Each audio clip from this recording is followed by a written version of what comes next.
I'm Max Brantley with the Arkansas Times on Wednesday, September the 14th.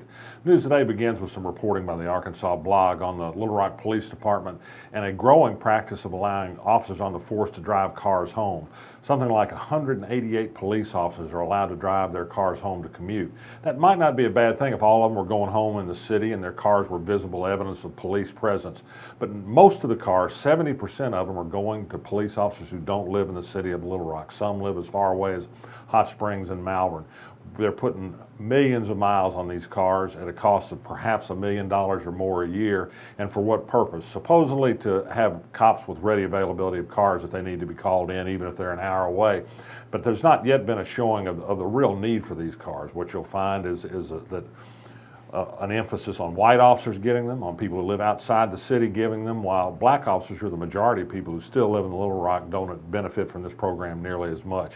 It's a tax-free benefit. It costs too much. The city ought to take a look at it. We might want to let officers live outside the city if they choose, but we shouldn't give them a taxpayer subsidy to encourage them to do it, which this car program does. It needs some more work. Lots of talk today about emails of Colin Powell that got leaked from a source, perhaps with some of these shadowy Russian ties. He's called Donald Trump a national disgrace, and that's just some of the milder things he said. It's true he also was critical of Hillary Clinton, but not in nearly the same way, and he did indicate he was going to vote for her, even if he didn't necessarily like it that much. The release of these emails does give you wonder whether Hillary Clinton really did compromise anything with her email practice as Secretary of State. Surely by now that email would have been spread on the record like Colin Powell's had that been true. Donald Trump went on a reality TV show to kind of sort of release his health records. He's in great health, he says. Eastham, the big charter school that's enjoyed tremendous support from the Walton Family Foundation and has done great harm to the Little Rock School District, broke ground today at UALR on a new school campus. Eventually they're going to have 5,000 students in a parallel school district in Little Rock. There's no doubt it's going to do harm to Little Rock. It's part of the agenda of the Walton Foundation to tear down the Little Rock School District.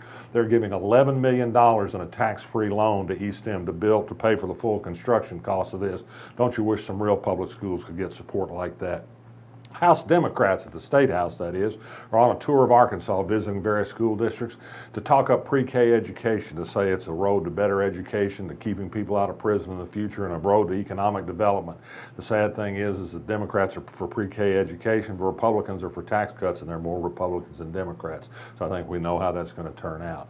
The federal government today issued another of its regular series of reports on the benefits of the Affordable Care Act, otherwise known derisively in Arkansas as Obamacare. It's been nothing but good. More people are insured. The rate of increase in insurance costs has been slowed. Medical spending has been declining far more than expected, which has produced benefits for government. The number of uninsured in Arkansas is at a record low level. All that seems good. We'll see if that can survive the next administration. U.S. Senator Tom Cotton continues to be unable to play well with others. He remains the sole vote that is stopping confirmation of 5 judges to the U.S. Federal Court of Claims. It's a 16-member court with 6 open seats. Cotton just doesn't want to fill the seats. He's been fighting it for 2 years. He claims this is a rubber stamp. These judges were approved unanimously by all the Republicans on the Judiciary Committee of the Senate. Tom Cotton alone says no. Who knows what goes through his head?